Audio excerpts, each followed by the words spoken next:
Santiago capítulo 4, vamos a leer los primeros 10 versículos de este capítulo 4. Dice la palabra del Señor de la manera siguiente: ¿de dónde surgen las guerras y los conflictos entre ustedes? ¿No es precisamente de las pasiones que luchan dentro de ustedes mismos? Desean algo y no lo consiguen, matan y sienten envidia y no pueden obtener lo que quieren, riñen y se hacen la guerra, no tienen porque no piden, y cuando piden no reciben porque piden con malas intenciones para satisfacer sus propias pasiones. Oh, gente adúltera, ¿no saben que la amistad con el mundo es enemistad con Dios? Esta epístola es una de las universales, como se les ha llamado. En esta ocasión Santiago se dirige a la iglesia porque había entrado mundanalidad en la iglesia. Como está tratando con cristianos, con la iglesia, él no anda con ningún rodeo. Yo creo que también nosotros, amados hermanos, nos gusta que nos digan la verdad, ¿o no? Comienza hablando acerca de el motivo o el origen de los conflictos que se estaban dando en medio de la iglesia, que son los mismos conflictos que se vienen repitiendo a lo largo de la historia de la iglesia. Santiago aquí nos habla de esas causas, de sus consecuencias, pero también habla de su remedio. Para el pecado, el único que tiene el remedio es nuestro Señor Jesucristo. ¿De dónde surgen las guerras y los conflictos entre ustedes? Les dice. Los conflictos que hay entre un hermano en Cristo con otro, entre una hermana en Cristo y otra, o el conflicto que pudiera suceder entre una nación y otra. Porque dice Santiago, ¿de dónde? ¿Dónde está el origen de las guerras? Y usted quizás se ha hecho esa pregunta. ¿Por qué la gente pelea? ¿Por qué la gente discute? ¿Por qué la gente se enfrasca en conflictos y en tantas discusiones? Y le dice, no es precisamente de las pasiones que luchan dentro de ustedes mismos, le dice. O sea, el origen de los conflictos y las guerras no son externos, son internos. En algún momento de la vida hemos experimentado esas bajas pasiones porque somos seres humanos. El problema es cuando el cristiano, la cristiana, se deja gobernar por sus pasiones. Cuando hay personas que no pueden contener su enojo y cometen una serie de locuras. Pero Pablo dice, pero los que son de Cristo, dice, han crucificado la carne con sus pasiones y deseos, dice. Entonces ahí está la diferencia entre los que son de Cristo y los que no son de Cristo. El Señor no prohibió que nosotros nos enojáramos, pero el Señor lo que dijo es que no se ponga el sol sobre vuestro enojo. En otras palabras, el Señor lo que quiso decir, que el enojo a ustedes no lo gobierne. Pero lamentablemente hay muchas personas, amados hermanos, que son sus pasiones las que los gobiernan. Y por eso es que Santiago aquí está tocando ese aspecto. Dice que son las pasiones que luchan dentro de ustedes mismos, dice. Una de las cosas por las cuales mucha gente vive frustrada y andan con el temperamento tan variable es porque son disconformes. O sea, no se conforman con lo que tienen, no se conforman con lo que poseen. Le está escribiendo a cristianos, al pueblo de Dios, a aquellos que habían sido rociados con la sangre de Cristo, a aquellos que habían tenido un encuentro personal con el Hijo de Dios, aquellos que se decían ser los santos de Dios. Desean algo, dice, y no lo consiguen. Y fíjese que aquí hay algo interesante porque Santiago dice, matan, dice, y sienten envidia, dice. Este detalle es bien interesante. No es que la iglesia o los hermanos a quien iba a dirigir esta carta eran unos asesinos en el sentido literal y que habían matado a saber a cuántos ya, ¿verdad? No, no es necesario quitarle la vida literalmente a una persona para ser asesino.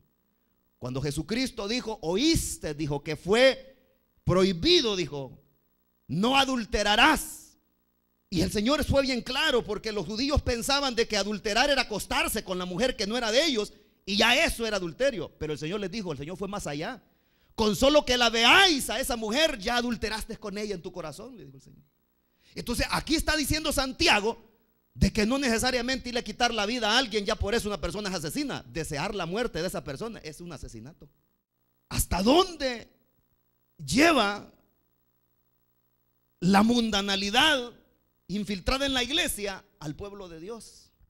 Hay muchas personas frustradas y se enojan por cualquier cosa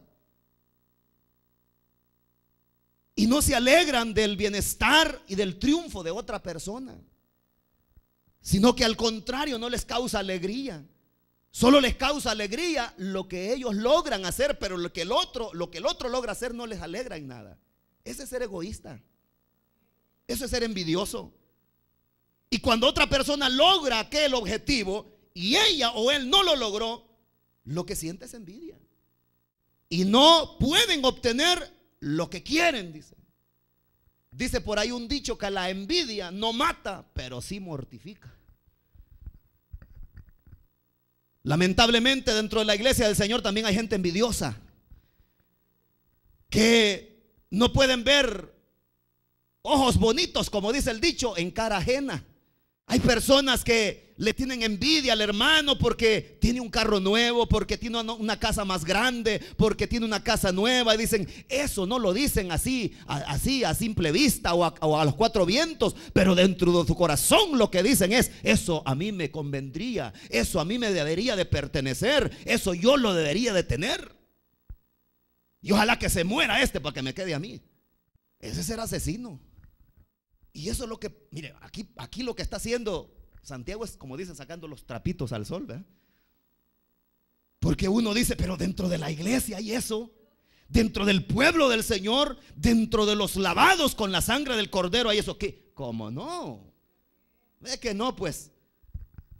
Pero es que la palabra de Dios, como dice la carta a los Hebreos, es viva y eficaz y más cortante que toda espada de dos filos, penetra hasta partir el alma y el espíritu, las coyunturas y los tuétanos, y discierne los pensamientos y las intenciones del corazón.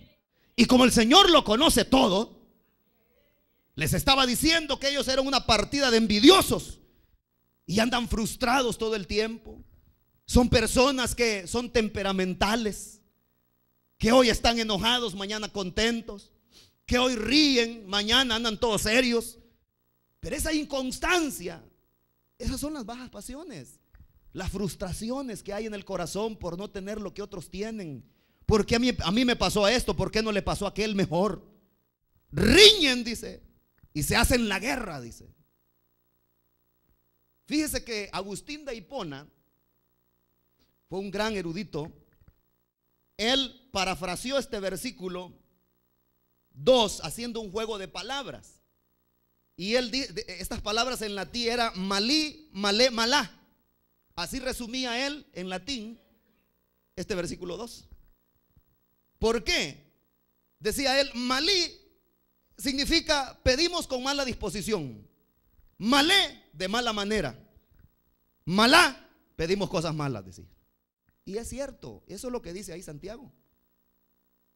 Dice, matan y sienten envidia, no pueden obtener lo que quieren, riñen y se hacen la guerra, dice.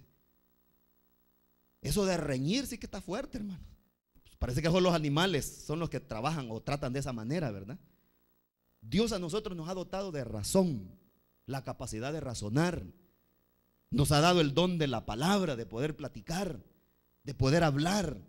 Los animales no, ellos se expresan agarrándose a mordidas, riñendo, pues.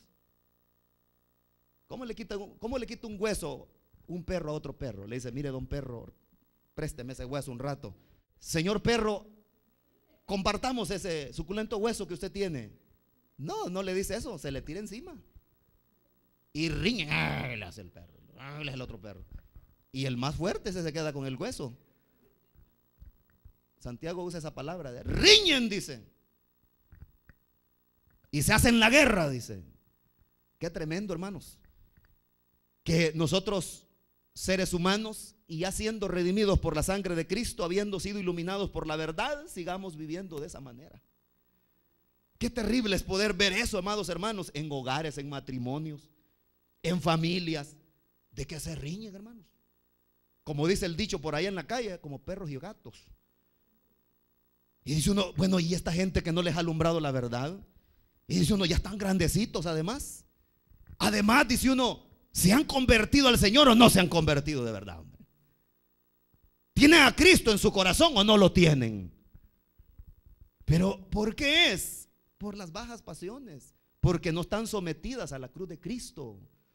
Porque nosotros seres humanos siempre somos, amados hermanos. La diferencia es, repito, como hace algún momento lo dije, es que hay una gran diferencia entre aquel ser humano que ha rendido todo a los pies de Cristo, que ya le ha entregado todo al Señor, hasta sus pasiones están sujetos a la cruz de Cristo. Y puede decir como Pablo, ya no vivo yo, ya no son mis pasiones, ya no son mis deseos, ya no son ¿qué? Ya no es mi orgullo, sino que es lo que Cristo diga. Viene el otro aspecto, dice, no tienen porque no piden, dice. Ese es otro detalle, que hay personas que quieren tener algo pero sin pedirlo. Y el Señor lo que dice en su palabra es que pidamos. Pero dice el Señor, y todo lo que pidáis al Padre, dice, de acuerdo, dice, a su voluntad, yo os lo daré, dice. Y cuando piden, dice el versículo 3, no reciben. Pero ahí está el detalle. ¿Por qué? Porque piden con malas intenciones para satisfacer sus propias pasiones. Dios nunca nos va a dar algo que nos va a hacer daño. ¿Usted le daría a un niño de 2 años un cuchillo bien afilado para que juegue con él? No, ¿verdad?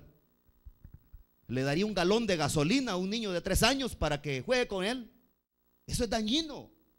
Dios jamás nos va a dar algo que nosotros lo vamos a utilizar simplemente para satisfacer nuestro ego.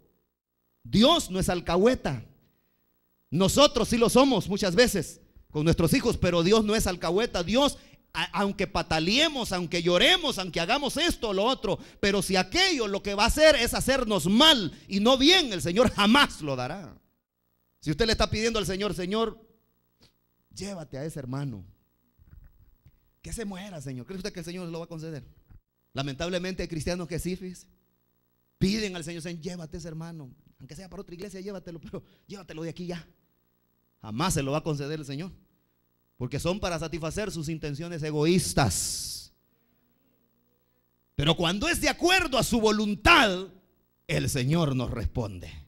Yo no sé cuántos aquí le han estado pidiendo al Señor por años o por meses, quizás por algo. La pregunta es, ¿para qué lo quieres? Un capricho humano, un capricho nuestro, satisfacer nuestro egoísmo. Decimos, ya anda carro aquel, ya voy a comprar otro mejor yo para darle carita. A estrellarte vas a ir por ahí, por andar de envidioso. Por eso Santiago ahí en el versículo 4 hace una exclamación, hermanos, y dice, dice, me imagino Santiago agarrándose la cabeza, rascando, gente adúltera, dice, almas adúlteras, no saben que la amistad con el mundo es enemistad con Dios, dice. Y esa es la pregunta que el Señor nos hace hoy, amados hermanos.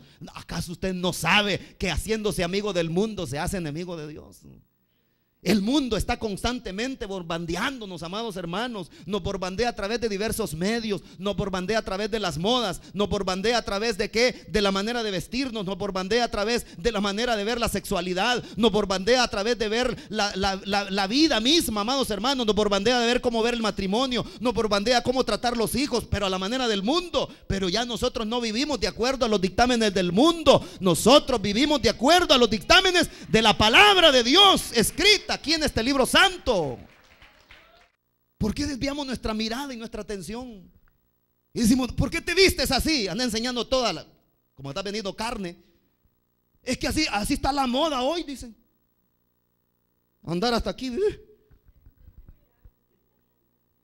Pantalones calientes que con aceite 3 en 1 quizás se los pusieron. Licras, minifaldas y todo. Y en medio de la iglesia del Señor eso. Dice uno, bueno, ¿y esta gente de qué espíritu es entonces, pues? Almas adúlteras, dice Santiago. Ese es el calificativo que da Santiago. Y usted sabe qué significa la palabra adulterio, ¿verdad?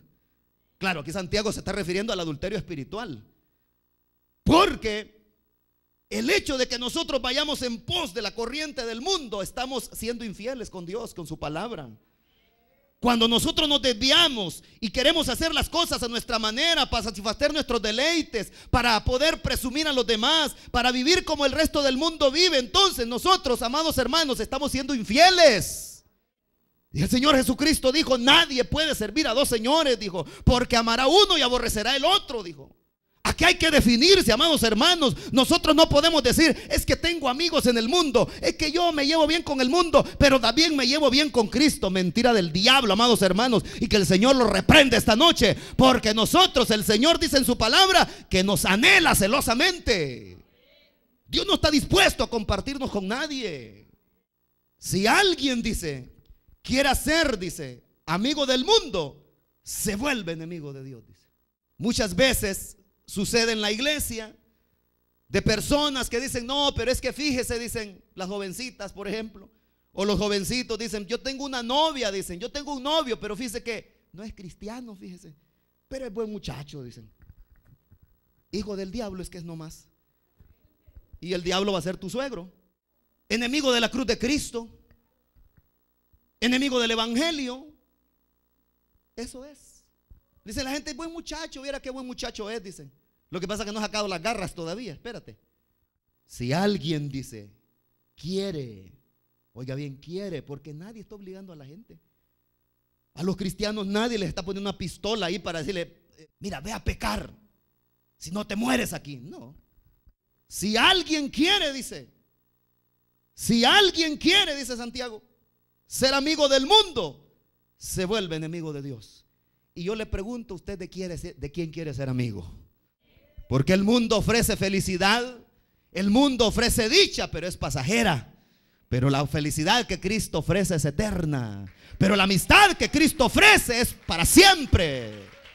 Lamentablemente hay muchos cristianos que ahí están prestándole oídos al Satanás, al mundo.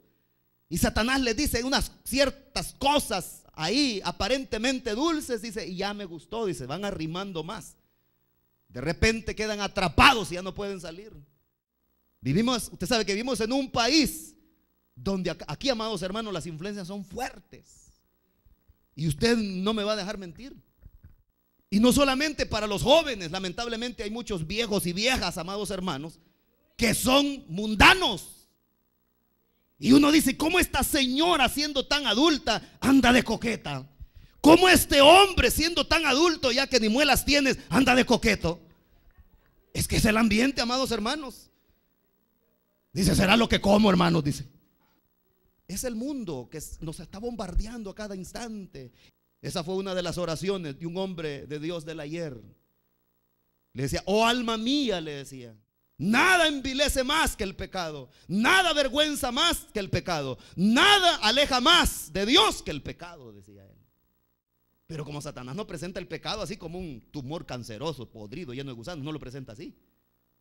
Hay quien lo quisiera, hermanos. Si le quieres pecado, uy, ¿quién va a querer eso?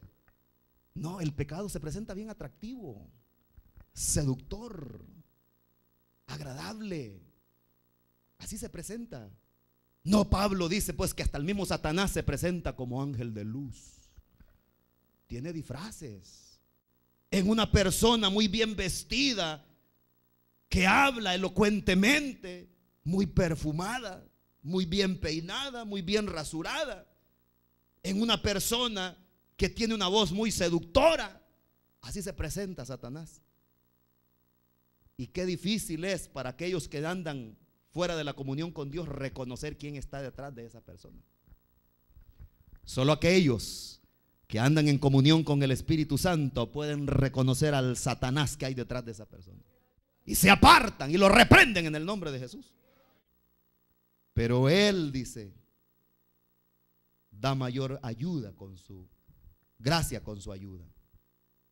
Por eso dice la Escritura, y ahí está citando a Proverbios, capítulo 3, el apóstol dice: Dios se opone a los orgullosos, pero da gracia a los humildes. Dios jamás ha hecho trato con los orgullosos. Dios jamás ha hecho trato con los petulantes. Dios jamás ha hecho trato con personas soberbias. Jamás. Hay personas tan soberbias, amados hermanos, que no se les puede decir nada.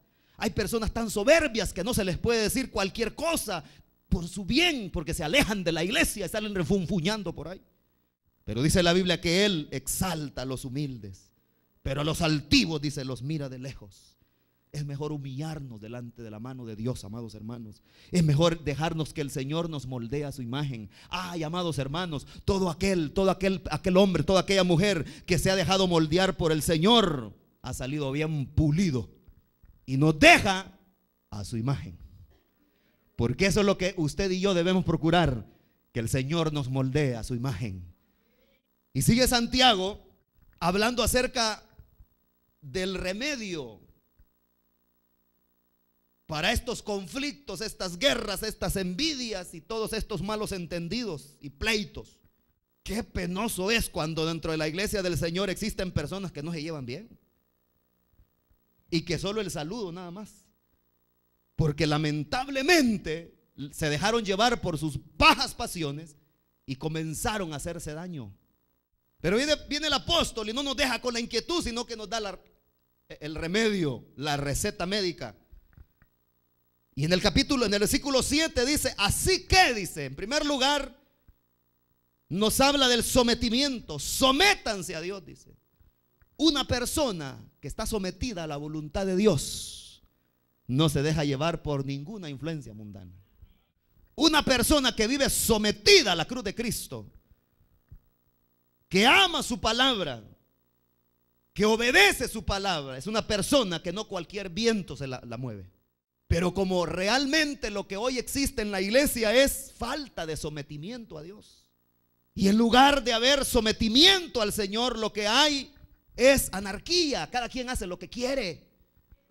Y por eso es que hoy en día existen tantos cristianos inconstantes, porque desconocen la palabra del Señor. Pero ese es el consejo del apóstol: sométanse a Dios, dice. Y el otro consejo que da a continuación dice: resistan al diablo. Solo alguien, repito, que está sometido a Dios podrá resistir al diablo. Alguien que no está sometido a Dios, que no anda en comunión con Dios, es una persona que está vulnerable. Y dice que los resultados serán de que Satanás huirá de ustedes, dice. La otra recomendación que da el apóstol es: acérquense, dice, a Dios, dice. Pero oiga, hermanos, quiero llamar su atención. No le está diciendo a los incrédulos Santiago eso, es a la iglesia. Acérquense a Dios, les dice. Estaban caídos, hermano, como muchos quizás aquí. Acérquense a Dios, les dice, y Él se acercará a ustedes, porque es el efecto al igual que se produce en un espejo. Entre más se acerca usted al espejo, la imagen se acerca más a usted. Y eso es lo que el Señor le decía a la nación de Israel en el antiguo tiempo a través de los profetas. Volveos a mí, les decía el Señor, y yo me volveré a ustedes. Acérquense a mí y yo me acercaré a ustedes, les dice el Señor. Y no es que el Señor se haya ido lejos, el Señor siempre está en el mismo lugar, está en su trono de gloria, y todo aquel que le busca de seguro lo encuentra.